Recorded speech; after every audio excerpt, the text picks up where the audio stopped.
Sejam muito bem-vindos e muito bem-vindas ao Nuvitox. Eu estou tendo a honra agora de receber Diná Ribeiro, essa minha colega nutróloga. Diná, se apresente para o nosso público, por favor. Olá, pessoal. Eu agradeço o convite, para participar desse podcast. Nós vamos falar sobre medicamentos magistrais. Tema extremamente importante e nada melhor do que trazer uma pessoa expert nesse assunto, professora de pós-graduação, muito tempo, formou muitas pessoas também e sempre com a qualidade e o rigor científico. Para a gente começar, Diná, explica um pouquinho mais essa diferença entre medicamento industrializado e medicamento magistral. Bom, o medicamento industrializado é aquele que, por exemplo, você compra na farmácia, numa drogaria, e ele já é padronizado para uma dose X e para uma indicação X. Quando você pensa em medicamento magistral, você pode adaptar essa dose, adaptar o veículo do paciente para a necessidade dele. Por exemplo, tem pacientes que não se dão com doses que já estão prontas no mercado, então às vezes você tem que titular doses menores e os magistrais, eles permitem isso. Tem pessoas que, por exemplo, têm dificuldades em deglutir cápsulas ou comprimidos, você pode fazer na forma líquida. Então, isso te permite uma flexibilidade, uma individualização e uma personalização da sua prescrição. Isso que você falou é extremamente importante. Mais do que uma individualização, uma personificação da prescrição. Mas o pessoal ainda tem muitas dúvidas, muitos colegas têm receio. É seguro? A farmácia tem essa farmácia magistral, a que lida com esses medicamentos, tem o mesmo nível de fiscalização, o mesmo nível de segurança que os medicamentos industrializados? Então, essa é uma dúvida que às vezes o paciente até te pergunta: posso confiar nessas farmácias, Sim, você pode confiar. É óbvio que no mercado a gente tem grandes laboratórios, pequenos, farmácias maiores, menores, mas todas elas são regidas por uma RDC, que é uma resolução diretiva de colegiado, que é onde tem regras, normas que as farmácias precisam seguir. E tudo isso é gerenciado pela Anvisa. Então, nessa regra toda, a farmácia tem que ter controle de qualidade, ela tem que notificar, ela tem que ter tudo registrado, tem que ter um farmacêutico sempre ali para poder averiguar se está tudo acontecendo da melhor maneira. E existem visitas frequentes da vigilância sanitária e rigorosas, não são, quem conhece farmácia magistral sabe disso. Então não é aquela coisa que é feita de qualquer jeito, de qualquer maneira. Toda a matéria-prima tem que ter laudo de origem. Alguns medicamentos têm um autocontrole, inclusive às vezes até de Polícia Federal e até de Exército para alguns princípios ativos. Então o controle ele é bem rigoroso. E uma das coisas que a gente vem acompanhando na evolução desses produtos magistrais e até surpreende um pouco a classe médica é a possibilidade deles manipularem injetáveis. Isso aí aumenta um pouco mais não vou chamar de desconfiança, mas que a gente precisaria de um pouco mais de segurança e isso não é tão falado. Os injetáveis, o que é necessário para uma farmácia se qualificar junto à Anvisa para poder ter condições de fabricar esses injetáveis? Então, para a manipulação dos injetáveis, o rigor é muito maior. Todos aqueles requisitos que se tinham só para os magistrais por via oral, para os injetáveis é, 5 vezes mais. Nossa. Então, eu sugiro para cada médico que queira conhecer o laboratório, da onde que usa os injetáveis, visitar o lugar, conhecer o farmacêutico responsável, sempre trocar informações com ele, porque isso faz toda a diferença. E tem um RDC que ele coordena tudo isso, que é o 204 de 2006, e que existem várias etapas para quando se pensa em injetáveis. Primeiro, a produção de injetáveis ele tem que ter um ambiente de infraestrutura primorosa. Não é em qualquer lugar, não é no fundo de quintal, porque muitas vezes as pessoas que não conhecem atacam os laboratórios magistrais injetáveis como se fossem coisa de fundo de quintal, e não é, Então são ambientes de boa estrutura, a sala de limpeza ela tem que ter rigor de ISO 5 e ISO 7, tem que ter fluxo, unilateral de ar, Tem que ter capela de fluxo, filtragem, filtros, que realmente mantenham esse ar estéril. Então, tudo isso é de grande investimento. Ter um laboratório magistral de injetáveis é algo que demanda muitos recursos. Então, não vai ser feito de qualquer maneira, né? Tá? E além disso, assim, rigor de higiene, o controle também de qualidade, de esterilidade. Então, controles biológicos são feitos para bactéria, para fungos, né? E cada lote sempre fica uma amostra desse lote para manter esse controle. E é importante que você, médico, se você tiver tido alguma intercorrência, sempre reportar para o laboratório, conversar com o farmacêutico, né? Para que isso seja sanado, se por acaso houver algum problema. Tá? Então, o teste de esterilidade são os testes microbiológicos, eles são feitos. E além disso, né, tem esse controle que fica essa amostra sempre daquele lote. Então, tem como rastrear se houver algum problema. Essa é uma parte muito importante, a parte da rastreabilidade, para a gente ter certeza se aquele efeito adverso que houve com o paciente realmente foi desse tipo de medicamento ou não. Então, eu acho uma coisa muito interessante isso que está acontecendo, porque nos chama a atenção da gente ter esse cuidado não só com a indústria magistral, mas também com a indústria tradicional, que a gente não tem esse hábito. E a gente se perde um pouco nisso aqui. A quem eu vou reclamar? Como é que eu vou rastrear esse lote? Então, algo que a gente está vendo que se fala muito nas pós-graduações, que é para o pessoal ter essa atenção, e também que logo, logo está chegando nas graduações, nas aulas de farmácia, para ele incentivar cada vez mais a importância que a gente tem, a responsabilidade que a gente tem por um efeito adverso, a gente saber a cadeia, a cadeia de como a gente vai seguir, a quem a gente reporta, como a gente vai atrás, como acionar o laboratório para poder saber a origem daquele produto, o lote daquele produto. Porque, afinal de contas, apesar de ser tudo automatizado, mas é feito por humanos. Quem coloca ali, aperta o botão é humano. Sim. Então, somos passíveis de erro. Sim, são várias etapas de rechecagem, né? De rechecagem constante, exaustiva. Eu falo que quem trabalha com injetáveis tem que ser o chato, né? Ele tem que rechecar, ele tem que ler a ampola, ele tem que anotar que lote que foi feito, que lado foi feito, aplicada essa medicação. Então, esse controle, ele existe e a gente tem várias, né? Magistrais que fazem injetáveis hoje em dia. E não é uma moda brasileira. O pessoal acha que isso aqui é coisa de brasileiro. Não, os Estados Unidos é muito usado. As farmácias magistrais lá, existem várias. E que elas também fazem, né, vários medicamentos que são usados hoje, os análogos de GLP-1, nos Estados Unidos também. E o médico no consultório, ele também faz uso desse tipo de medicamento para os seus pacientes lá nos Estados Unidos. Então, não é algo que nós inventamos, né? Então, existem outros países do mundo que fazem isso e que também seguem regras, né?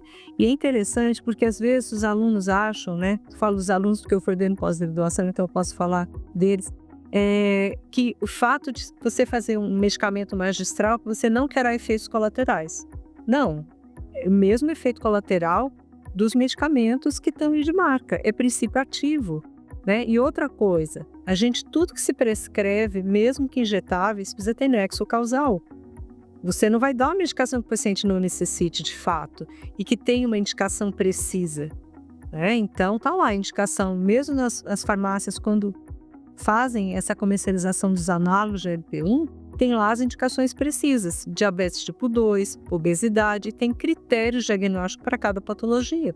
Então é importante que se mantenha o nexo causal de prescrição, né? Porque você pode ter efeitos colaterais com qualquer tipo de medicamento, mas um paciente que não tinha necessidade de estar usando aquela droga, não tem motivos para ser prescrito, né? Então tudo tem que ser nexo causal. E hoje, com as novas diretrizes de obesidade, que estão surgindo e que ainda não são validadas, um longo caminho de prescrição vai estar se abrindo aí, né?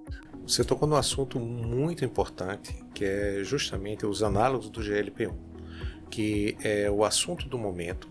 Sim. E que sua frase foi preciosa quando você disse: o medicamento ele é essencial, mas ele tem que ter a indicação precisa. Então não pode ser porque eu não quero fazer esforço, eu quero comer de tudo e não quero engordar. Não pode ser desse jeito. E o que está vendo nos preocupa muito, e a gente tem certeza que as sociedades de especialidades têm que tomar um posicionamento, porque a gente está vendo vários desastres acontecendo. Um medicamento que está sendo lá fora de compra livre. Então, esse medicamento, para entrar no mercado brasileiro, ele tem que ser de responsabilidade do médico, venda sob receita médica, e o médico ele tem que acompanhar o paciente também, porque senão a gente vê a confusão. Doutor Pode Érico, ter uma dose bem maior e causar sim, alguma e olha coisa. que interessante, né? O medicamento que é vendido na farmácia habitual, ele não tem controle de prescrição médica. Qualquer um pode chegar e pedir e adquirir e usar do jeito que lhe convier, certo? Sem, às vezes, nenhum conhecimento técnico. O magistral injetável, não. Ele é formulado de acordo com a prescrição médica, e um paciente que, para poder ter acesso a ele tem que ter a receita do médico, ele tem que ter a consultoria do médico, o acompanhamento médico. Então, olha só a diferença, né? Quando se pensa nessas duas medicações. Quem é que está mais controlado aí? Uma grande observação. Sim. Isso aí que realmente eu não tinha pensado. Eu acho que isso é importante. Isso, para esclarecer para os colegas, para quem está assistindo essa nossa conversa aqui, é simplesmente sensacional. Ou seja, e nunca me passou pela cabeça, realmente, você não chega numa farmácia de manipulação, eu quero tal medicamento, eu quero tal coisa. Não funciona assim. Aqui só sai sob prescrição médica, como deve ser, como todos os medicamentos deveriam ser em relação a isso. Então isso é uma segurança muito grande para quem usa medicamentos da farmácia magistral. Mas perceba que o rigor é diferente. Sim. O rigor é muito maior quando se fala de magistrais manipulados, injetáveis, né? Do que os que são comprados em farmácia habitual. E a gente vê no jornal, várias mídias e jornais, o pessoal contrabandeando.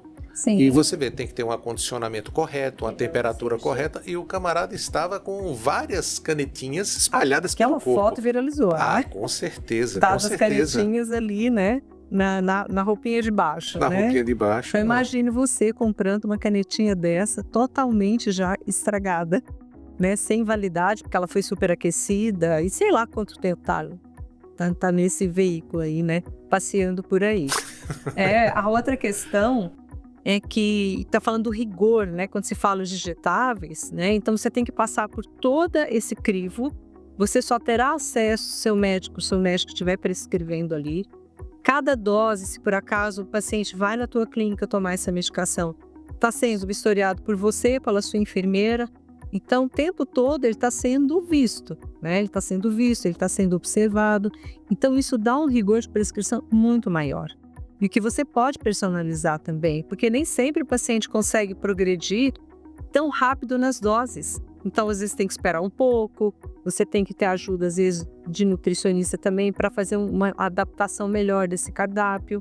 Então, eu acho que o número de pessoas vistoriando esse paciente que usa os magistrais injetáveis é muito maior. Dina, eu queria te perguntar uma coisa bem interessante. Como é que você tem visto, como é que seus alunos têm recebido também essa questão dos novos critérios de obesidade? Que, na verdade, novo não tem nada, né? A gente já sabia que o IMC se prestava bem para estudo de populações, mas era um norte que a gente utilizava, e a gente tinha mais como parâmetro a DEXA, né? E a bioimpedância em relação a isso. Como é que o pessoal recebeu esse trabalho? Qual é o comentário que tem esse trabalho lá na pós-graduação? Esses novos critérios, na realidade, no dia a dia a gente já os percebia, tá? Então acho que agora eles estão catalogando de maneira melhor, e isso vai abrir um leque enorme para a prescrição de magistrais injetáveis. Então aquele critério, por exemplo, que era só o IMC acima de 30 ou acima de 27 com comorbidade, hoje a gente tem pacientes, por exemplo, uma mulher em pós-menopausa, que talvez tenha o IMC ainda normal, tá? Em torno de 25, porém ela tem uma cintura abdominal acima de 90. Essa mulher já cria aqui um critério importante de prescrição de medicação anti-obesidade. Porque a gente sabe que essa cintura acima de 90 já vai trazer várias condições clínicas que vão repercutir na saúde dela. Então, isso abre um critério importante para a prescrição né? Que não é aquele critério clássico só do IMC acima de 30 ou acima de 27 com comorbidade. Então, eu achei isso bastante interessante, porque vai te dar uma liberdade de prescrição muito maior para que esse paciente não adoeça de fato, que ele não tenha doença metabólica. Então, esses critérios eu acho que eles vão nos ajudar bastante. Ele não chegue a manifestar. E não chegue a manifestações maiores. Isso né? é uma grande mudança de paradigma, porque Sim. o que é que a gente está acostumado? A tratar doença, quando a doença já está estabelecida. Isso. Então, a mudança de paradigma é para a gente se antecipar aquelas comorbidades que a obesidade é a base central de todas elas. E olha que interessante, né? Porque na realidade você tem um adoecimento metabólico, que ele vem sempre antes de uma visão final que se tem de obeso, que é o aumento da gordura corporal excessiva. Então, quando você começa a olhar a patologia, né, obesidade, com critérios mais abertos, então você começa a entender que esse adoecimento metabólico, ele precisa ser tratado. Né? Então, você não vai esperar seu paciente chegar com IMC de 33 para tomar uma atitude. Né? Então, essa inércia médica, ela deve ser quebrada, e eu estimulo meus alunos que façam isso para que eles consigam reconhecer resistência insulínica com mais rapidez. Né? Você vê uma coisa, pré-diabetes. Pré-diabetes parece que foi normalizada, todo mundo tem. Esteatose foi normalizada. Imagina, doutora, meu amigo tem, todo mundo tem. Sei lá, meu médico falou que isso é normal. Gente, isso não é normal. Pode ser comum, mas jamais será normal. É comum, mas não é normal. Isso já denota um adoecimento metabólico. Posso prescrever um magistral injetável paciente com esteatose? Sim, nós temos artigos que referendam usos análogos para esteatose, né? Para dislipidemia, para aumento de gordura visceral, tá? Para essa inflexibilidade de metabolismo. Então, aí vai se descortinar um grande leque de prescrição, com certeza. Você tocou num ponto super interessante, que o pessoal ele foca muito ainda na visão estética, do perder peso, esquece a gordura visceral, e você tocou na esteatose hepática não alcoólica, que é importantíssimo.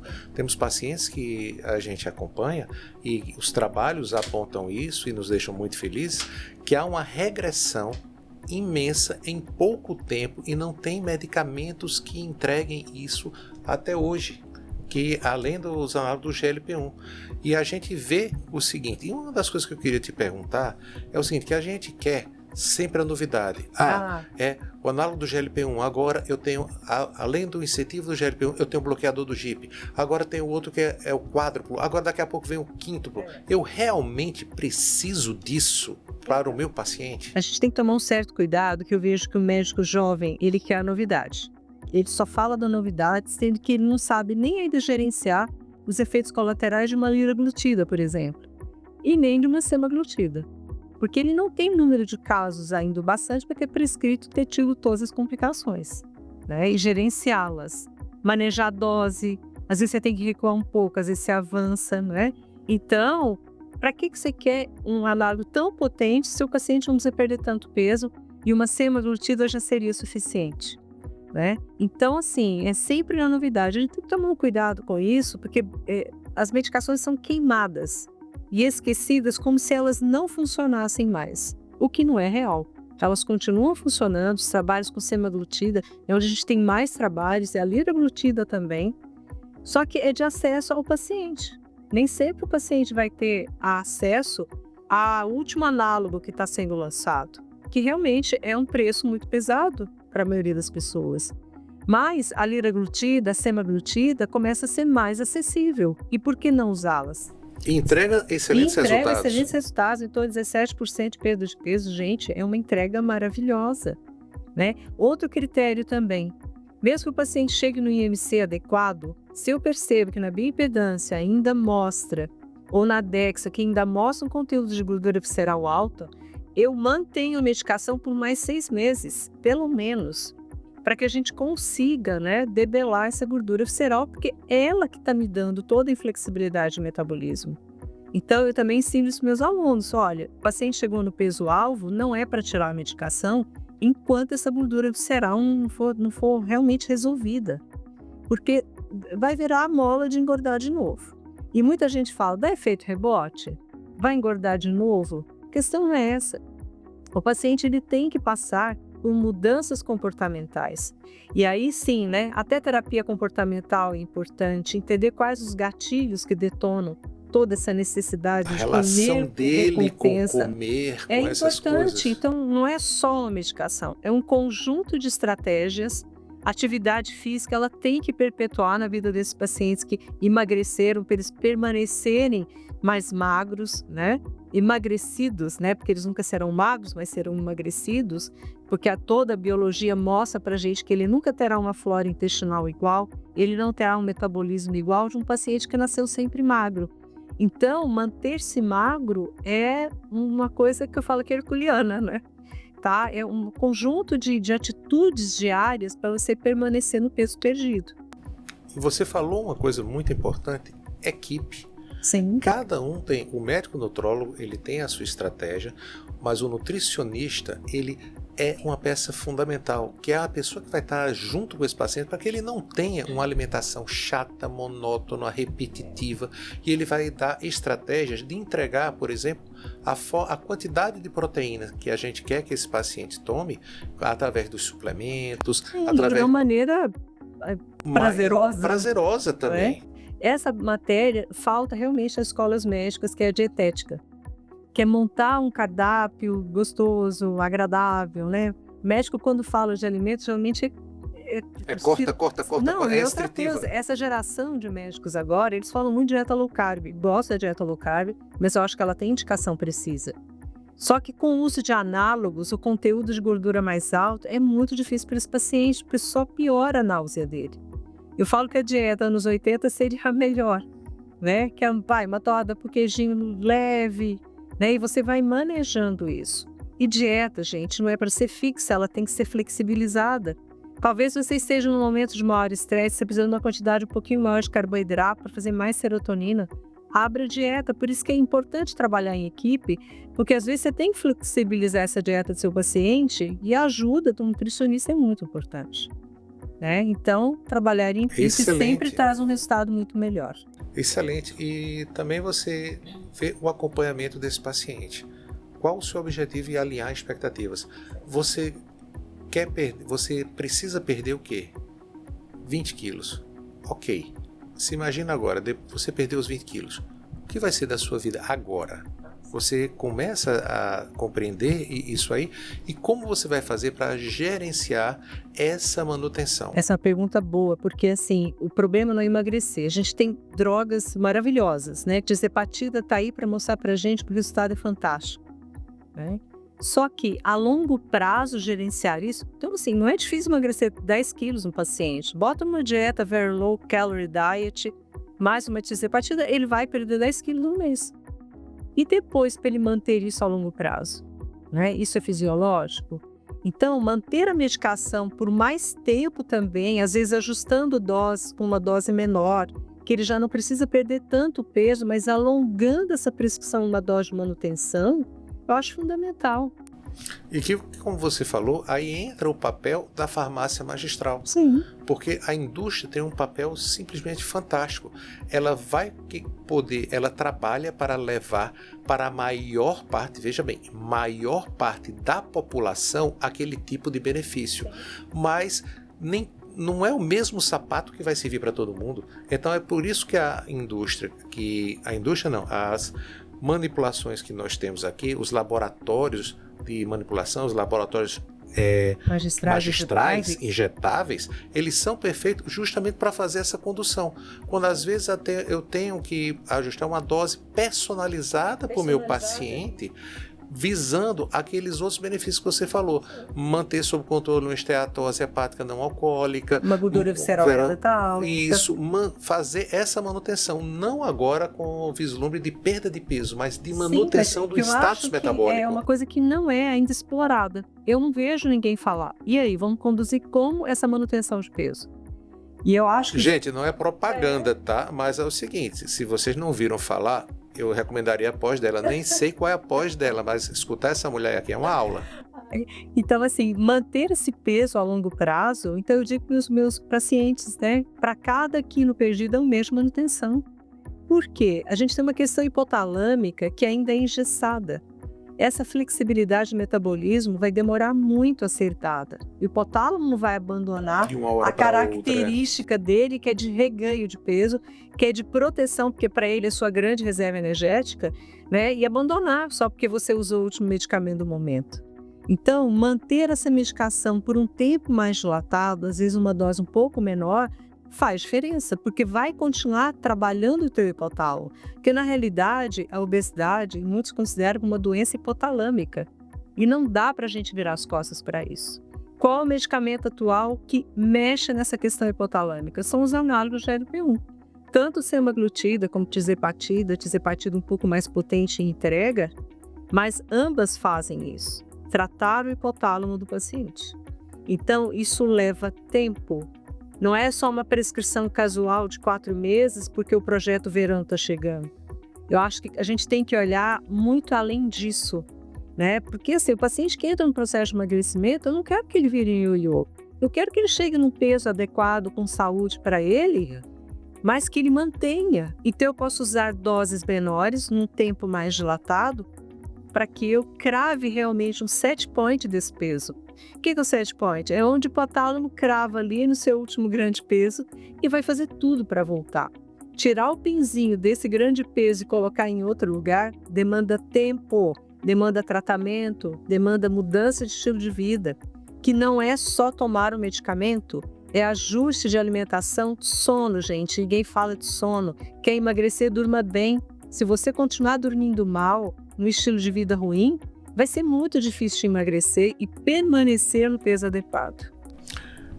Gente, a gente teve o prazer e a honra de estar aqui com um dos grandes nomes da nutrologia do Brasil e com essa facilidade didática de ensinar para a gente. Eu fiz várias anotações aqui, eu não pude deixar de aproveitar a presença dela. Tina, agora deixa teus contatos também, como o pessoal faz para te encontrar, te acompanhar nas redes sociais. Tá, o meu Instagram é doutora Dina Ribeiro, tá? Tem sempre conteúdo de qualidade lá, tem várias lives que já foram salvas. Uma delas falando da tizepatida. Tá? Quem quiser, tiver interesse, pode ir lá e seguir, tá? E tem um Linktree com todos os meus contatos. Muito obrigado, minha querida. Vista de Naive.